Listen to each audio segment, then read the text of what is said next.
अस्सलाम वालेकुम। आज का हमारा लेक्चर नंबर 3 चैप्टर नंबर 1 से है, लेवल ऑफ बायोलॉजिकल ऑर्गेनाइजेशन। इस टॉपिक में हम different level of biological organization देखेंगे। बायोलॉजिकल ऑर्गेनाइजेशन एक्चुअली वो लेवल्स हैं जिसके थ्रू एक पूरा बायोस्फीयर या इकोसिस्टम बनता है, जो है ना, स्टेप बाय स्टेप। तो हम स्मॉलेस्ट लेवल से लेके कॉम्प्लेक्स लेवल तक सारे लेवल्स को इस टॉपिक में आज देखेंगे कि वो कौन कौन से लेवल्स हैं जो बायोलॉजिकल ऑर्गेनाइजेशंस को बनाते हैं। अब यहाँ पे हमारे पास आ जाते हैं different level of biological organisation.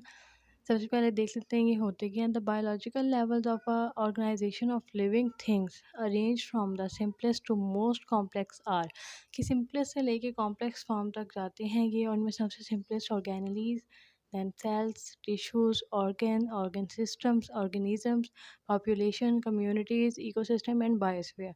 तो ये जो है कुछ लेवल ऑफ ऑर्गेनाइजेशन है। अब यहाँ पे आपके साथ में एक चार्ट बना हुआ है जिसमें सिंपलेस्ट से लेके कॉम्प्लेक्स इकोसिस्टम की पिक्चर्स दी हुई हैं, साथ में उनके बारे में डिटेल बताई हुई है और उनके नेम्स बताए हुए हैं। तो इसमें सबसे सिंपलेस्ट हमारे पास यहाँ पे दिया हुआ है मॉलिक्यूलर लेवल, एंड सबसे कॉम्प्लेक्स है बायोस्फीयर। मॉलिक्यूलर लेवल में दो बातें आ जाती हैं, macro molecule and micro molecule. उसके बाद सेल्स हैं, सेल्स के बाद ग्रुप ऑफ सेल्स जिन्हें हम टिश्यूज़ कहते हैं। उसके बाद ऑर्गेनेलीज हैं, ऑर्गेनिज़म्स हैं, पॉपुलेशन है, कम्युनिटीज़ का जब हम ग्रुप में देखते हैं तो वो इकोसिस्टम, जब हम इकोसिस्टम को ग्रुप में देखते हैं तो वो बायोस्फीयर। तो ये सारे लेवल ऑफ बायोलॉजिकल ऑर्गेनाइजेशन हैं जो कि हमारी इन्वायरमेंट में, हमारे वर्ल्ड में बहुत इंपॉर्टेंट है। सबसे पहले अब हमें, अगर हम फर्दर मूव ऑन करें लेवल ऑफ ऑर्गेनाइजेशन की तरफ, हमें मालूम होनी चाहिए कुछ बातें। तो उनमें सबसे पहली बात बायो एलिमेंट है कि what are bio elements. Bio elements क्या होते हैं in the organism. The most common bio elements in decreasing order of occurrence, कि मतलब सबसे ज़्यादा से लेके कम तक, और oxygen, carbon, hydrogen, nitrogen, calcium, phosphorus, ये हमारी बॉडी में ज़्यादा मकदार में हमें पाए जाते हैं। ठीक है, ज़रूरत होती है, हमारी नीड होती है। उसके बाद other bio elements include sodium, potassium, magnesium and copper. इनकी जो क्वांटिटी होती है वो थोड़ी लेस होती है। वैसे अगर देखा जाए तो नेचर में 92 जो है ना naturally occurring bio elements present होते हैं।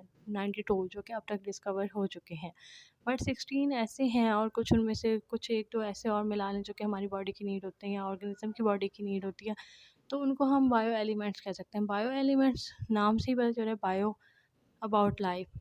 एलिमेंट्स ऐसे एलिमेंट्स जो हमारी लाइफ के लिए ज़रूरी होते हैं, हमारी बॉडी के लिए ज़रूरी होते हैं, तो उन्हें हम बायो एलिमेंट्स कहते हैं। तो बायो एलिमेंट्स हमारे लिए जो इस एनवायरनमेंट में प्रेजेंट हैं वो 16 है। ठीक है, नेक्स्ट है अब हमारे पास सबसे smallest level of organization, biological organization, वो है सब एटॉमिक लेवल। वैसे देखा जाए तो एटॉमिक लेवल जो है ना वो सिंपलेस्ट लेवल होता है, बट एटॉमिक के अंदर भी सब एटॉमिक लेवल आ जाता है।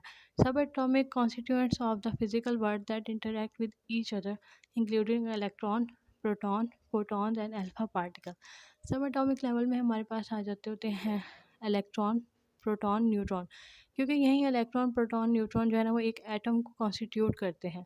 तो इस वजह से एटम का जो सबसे, मतलब एटम जो है simplest level of biological organisation है, बट उससे भी सिंपलेस्ट जो है अगर हम देखें, जो कि हमारी एफएससी की बुक में भी दिया गया है, तो वो सब एटॉमिक लेवल है। तो यहाँ पे साथ में डायग्राम भी आपको दी हुई है ताकि आप इसे मज़ीद अंडरस्टैंड कर सकें। तो आप इसे यहाँ से देख लें, यहाँ पे न्यूट्रॉन है, यहाँ पे प्रोटॉन है positive charge and electron negative charge. तो ये था हमारा सब एटॉमिक लेवल। नेक्स्ट हम चलते हैं अब एटॉमिक लेवल। सब एटॉमिक लेवल से ऊपर आता है अगर हम अपने एफएससी की बुक के लिहाज से देखें, बट अगर फर्दर और बुक्स में देखेंगे तो हमें सब एटॉमिक लेवल नहीं मिलेगा, वहाँ पे हमें एटॉमिक लेवल ही मिलेगा। तो एटॉमिक लेवल क्या होता है? An atom has an central positively charge nucleus consisting of protons and neutrons. वही बात जो मैंने आपको पहले कही है, सब एटॉमिक एटम जो है, मतलब जो एटॉमिक लेवल है, वहीं फर्दर कॉन्स्टिट्यूट करते हैं एटॉमिक लेवल, क्योंकि इसमें electron, proton and neutron present होते हैं जो कि सब एटॉमिक लेवल में प्रेजेंट होते हैं। Surrounding by number of electrons, the number of electron is equal to number of proton. Electron का नंबर हमेशा प्रोटॉन के नंबर के बराबर होगा हर एक एटम में। The whole entity is electrically neutral. और हम इस पूरे एटॉमिक लेवल को कह सकते हैं कि जिसमें जितने भी इसमें जो एटम्स होते हैं वो इलेक्ट्रिकली न्यूट्रल होते हैं। अब सारा डायग्राम देख लें, वहाँ पे लिखा हुआ है smallest level of organisation living and non living, और इसकी एग्जांपल आपको दी हुई है हाइड्रोजन। हाइड्रोजन हर बच्चे को पता होता है हाइड्रोजन का फार्मूला, और हाइड्रोजन में कितने इलेक्ट्रॉन एंड प्रोटॉन प्रेजेंट होते हैं। तो सिंपलेस्ट जो उन्होंने एग्जांपल दी है वो हाइड्रोजन की दी है कि हाइड्रोजन एक ऐसा एटम है जो कि हमारी बॉडी को नीड होती है वाटर फॉर्म में और दूसरी गैसियस फॉर्म में। तो उस लिहाज से हाइड्रोजन एक एटॉमिक लेवल है, ठीक है, और वो हमारी बॉडी के लिए ज़रूरी होता है। तो ये इसको हम कह सकते हैं level of biological organisation. Next अब हमारे पास है मॉलिक्यूलर लेवल। मॉलिक्यूलर लेवल में हम दो बातें देखते हैं, दो डेफिनेशन, एक माइक्रो मॉलिक्यूल्स एंड एक मैक्रो मॉलिक्यूल। सबसे पहले माइक्रो मॉलिक्यूल्स देख लेते हैं। Micro molecules are relatively small molecule that are combined together to form a macro molecule. Micro molecules वो स्मॉलेस्ट पार्टिकल्स होते हैं जो कि आपस में कंबाइन होते हैं ताकि वो मैक्रो मॉलिक्यूल्स बना सकें। Micro molecules have low molecular weight and contain a small number of atom. इसमें एटम बहुत स्मॉल लेवल होता है। अच्छा, यहाँ पे बात आ गई एटम की। वहीं नेक्स्ट बात यही है कि एटम एटॉमिक लेवल आ गया, एटॉमिक लेवल से फर्दर फिर मॉलिक्यूलर लेवल है, क्योंकि जब एटम जो है वो कंबाइन होंगे तो वो माइक्रो मॉलिक्यूल या मैक्रो मॉलिक्यूल्स बनाएंगे। Micro molecules regulate different biological processes. Next है अब हमारे पास macro molecule. Macro molecule name से ही पता चल रहा है, मैक्रो मतलब लार्ज क्वांटिटी या large molecular wait.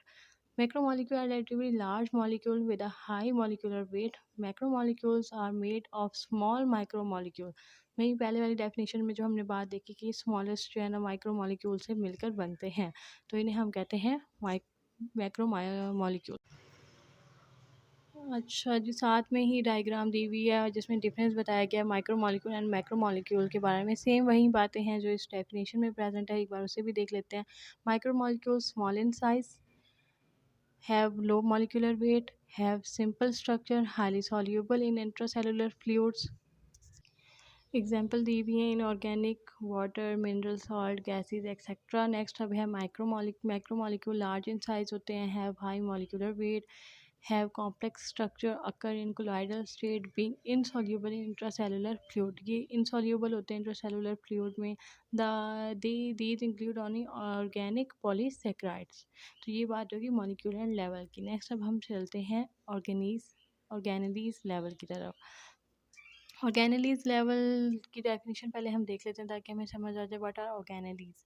And organelle is a specialised sub unit usually within a cell, जो कि एक सेल के अंदर प्रेजेंट होता है specialised unit that has a specific function. जो हर एक ऑर्गेनेली का अपना एक स्पेसिफिक फंक्शन होता है। फॉर एग्जांपल माइटोकॉन्ड्रिया अगर हम कह लें तो माइटोकॉन्ड्रिया का क्या काम होता है, वो हमारी बॉडी को एनर्जी प्रोवाइड करता है। The name organelles comes from the idea that these structures are part of cells as organ are a part of body। Organise को इस तरह का नाम क्यों दिया गया है, ऑर्गन से मिलता जुलता है, इस वजह से क्योंकि ये हमारे सेल के अंदर प्रेजेंट होती हैं और ये ऐसे ही काम करते हैं जैसे हमारे ऑर्गन सिस्टम या ऑर्गन्स हमारी बॉडी में काम करते हैं। जैसे कि अगर डाइजेस्टिव सिस्टम हमारे लिए फूड को डाइजेस्ट करता है, तो इसी तरह ऑर्गेनलीज जो होती हैं वो सेल के अंदर, जैसे फॉर एग्जांपल मैंने माइटोकॉन्ड्रिया आपको बताया, तो माइटोकॉन्ड्रिया सेल की प्रोसेसिंग के लिए एनर्जी प्रोवाइड करती है। तो इस तरह से इसको नाम दे दिया गया ऑर्गेनेलीज लेवल का। साथ ही डायग्राम में डिफरेंट ह्यूमन सेल के ऑर्गेनेलीज के नाम, लाइसोसोम आ गया, centriole, Golgi apparatus, cell membranes, nucleolus, endoplasmic reticulum, cytoplasm, ये सारी जो है ना सेल ऑर्गेनेलीज हैं जो कि सेल के अंदर प्रेजेंट होती हैं। कुछ ऑर्गेनेलीज होती हैं वो प्लांट सेल में होती हैं प्रेजेंट, कुछ एनिमल सेल में होती हैं, दोनों में डिफरेंस होता है। तो उस लिहाज से जो है ना ऑर्गेनेलीज हर डिफरेंट सेल के लिहाज से उसमें प्रेजेंट होती है, उसकी प्रोसेसिंग के लिहाज से। नेक्स्ट हमारे पास आ जाता होता है cell level. Cell level the first and most basic level of organization. सबसे first and most basic level of organization is the cellular level, जो सेल लेवल था, क्योंकि सेल जो है ना बहुत इंपॉर्टेंट फंक्शन करते हैं, प्रोवाइड करते हैं हमारी बॉडी में। ठीक है, तो cell is a basic unit of life and the smallest unit capable of reproduction, while cells vary greatly in their structure and function based on the type of organism. All cells have a few things in common। वही बात जो मैंने आपको पहले बताई है कि sales के लिहाज से ऑर्गेनेलीज उसमें प्रेजेंट होती हैं, इसी तरह से हर ऑर्गेनिज्म के सेल में भी डिफरेंस आ जाता होता है। कोई मल्टी सेलुलर होते हैं, कोई यूनिसेलुलर होते हैं। ठीक है, तो उस लिहाज से सेल लेवल हर ऑर्गेनिज्म का डिफरेंट होता है। कुछ सेल्स में कुछ और जो है ना ऑर्गेनेलीज प्रेजेंट होती हैं, कुछ में कुछ प्रेजेंट होती हैं, उनका फंक्शन डिफरेंट होता है, तो इस लिहाज से उनका सेल का स्ट्रक्चर भी डिफरेंट होता है। तो सेलुलर लेवल जो है वो इसी लिहाज से हर ऑर्गेनिज्म का डिफरेंट होता है और बहुत जो है ना cell basic unit of life है। सेल के बगैर लाइफ जो है ना उसका इम्कान ही नहीं है, पॉसिबल ही नहीं है। तो cellular level is very important biological organisation level. Next हमारे पास आ जाता होता है ऑर्गन सिस्टम। अब डिफरेंट जो ऑर्गन्स होते हैं वो मिलकर एक ऑर्गन सिस्टम बनाते हैं। ऑर्गन्स क्या होते हैं, जो सेल्स होते हैं डिफरेंट, वो कंबाइन होकर ऑर्गन सिस्टम बनाते हैं। टिश्यूज़ जो हैं वो ऑर्गन सिस्टम बनाते हैं। फर्दर जो है ना ऑर्गन्स जो है वो मिलकर ऑर्गन सिस्टम बनाते हैं। ये भी एक बहुत अहम लेवल ऑफ बायोलॉजिकल ऑर्गेनाइजेशन है हमारी लाइफ में।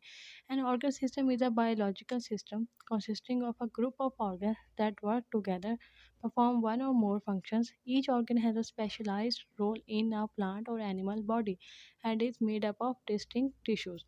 ठीक है, जो डिफरेंट टिश्यूज़ होते हैं जो कि सेल से मिलके बने होते हैं, वही टिश्यूज़ डिफरेंट मतलब ग्रुप में जो है ना डिवाइड होते हैं और ऑर्गन्स बना लेते हैं। फिर वही ऑर्गन्स आपस में कंबाइन होकर ऑर्गन सिस्टम बना लेते हैं।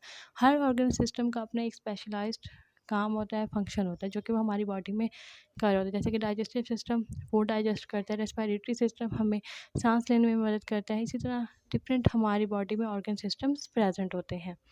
तो ये भी एक बहुत important level of biological organisation है। नेक्स्ट हमारे पास आ रहा है इंडिविजुअल लेवल, होल ऑर्गेनिज्म।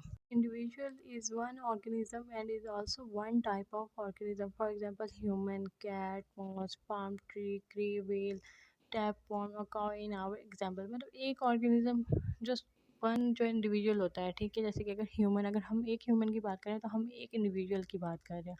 तो इंडिविजुअल लेवल जो है ना वो different cells, tissues, organ and organ system से मिलकर बना होता है। The type of organism is refer to has a species. और हम बाद में इनको जब सेम जो है ना ग्रुप रहते हैं, एक ही जगह पर इंटरब्रीड करते हैं, तो हम उन्हें स्पीशीज़ भी कह सकते हैं। तो ये सिंपलेस्ट लेवल है बायोलॉजिकल ऑर्गेनाइजेशन का। इसमें इतनी कोई कॉम्प्लेक्सिटी नहीं है।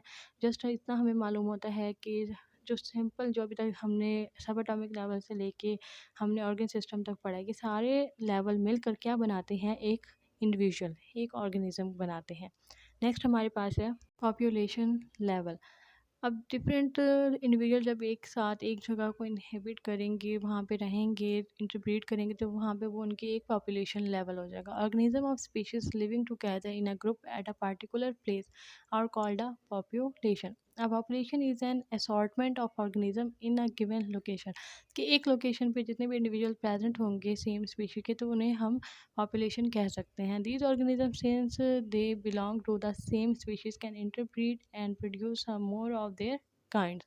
वो जो है आपस में इंटरब्रीड करके मोर ऑफस्प्रिंग्स बना सकते हैं, अपनी पॉपुलेशन को इंक्रीज़ कर सकते हैं। तो उस लेवल को हम क्या कहेंगे, पॉपुलेशन लेवल। साथ डायग्राम में भी आप देख सकते हैं, आपको दिखाई गई पॉपुलेशन, ठीक है। Population is consist of individual of the same species living together and can reproduce with each other for the communication of continuation of species, ठीक है। तो ये हमारे पास आ गया सिंपलेस्ट पॉपुलेशन लेवल। नेक्स्ट अब हम मूव ऑन करते हैं कम्युनिटी लेवल की तरफ। कम्युनिटी लेवल जो है वो पॉपुलेशन लेवल से भी कॉम्प्लेक्स है। डिफरेंट पॉपुलेशन जब एक जगह पे रह रही होती हैं तो वो एक कम्युनिटी लेवल बना देती हैं। A community is a group or association of population of two or more different species occupying the same geographical area at the same time, also known as biocoenosis, biotic community, biological community, ecological community or life assembly.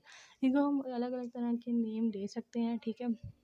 But जो different और simple सी बात वो यही है कि जब different populations आपस में एक जगह पे रह रही होती हैं तो हम उन्हें कम्युनिटी लेवल का नाम दे देते हैं। The term community has a variety of uses.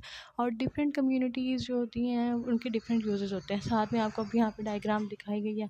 Community level में डिकम्पोजर्स होते हैं, प्रोड्यूसर्स होते हैं, टर्शरी कंपोजर, हमारे पास प्राइमरी कंज्यूमर, सेकेंडरी कंज्यूमर, मतलब डिफरेंट हमारे पास लेवल आ जाते होते हैं।